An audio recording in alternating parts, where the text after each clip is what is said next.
कोल्हापूर शहरातील मध्यवर्ती बसस्थानकासह संभाजीनगर बसस्थानक महत्त्वाचं आहे. मध्यवर्ती बसस्थानकावरील प्रवाशांचा भार कमी व्हावा, उपनगरातील प्रवाशांना राधानगरी, भुदरगड, गगनबावडा आणि मुंबई पुणे आदी ठिकाणी जाण्यासाठी सुलभ व्हावं या उद्देशानं संभाजीनगर बसस्थानकाच्या नूतनीकरणासाठी महाविकास आघाडी सरकारच्या काळात तत्कालीन पालकमंत्री तथा परिवहन राज्यमंत्री सतेज पाटील यांनी संभाजीनगर बसस्थानकासाठी 9,80,00,000 निधी मंजूर केला होता. तसंच पेठवडगाव बसस्थानकाच्या नूतनीकरणासाठी 1 कोटी, वाठार बसस्थानकासाठी 1 कोटी, जयसिंगपूर बसस्थानकासाठी 2 कोटींचा निधी मंजूर केला होता.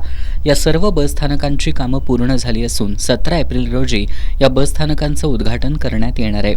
आमदार सतेज पाटील यांच्या प्रयत्नातून बसस्थानक पूर्ण झाल्यानं प्रवाशांनी समाधान व्यक्त केलंय.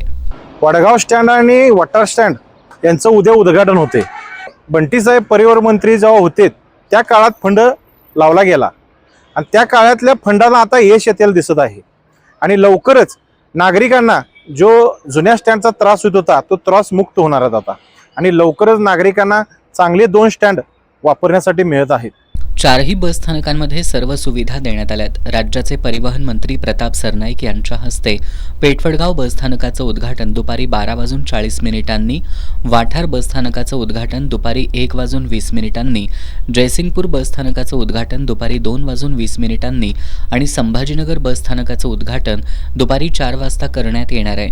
आमदार सतेज पाटील यांच्या निधीतून उभारलेल्या नव्या बसस्थानकाची आकर्षक इमारत आणि परिसराचं काँक्रिटीकरण यामुळे 4ही बसस्थानकांचं रूपडं पालटलंय.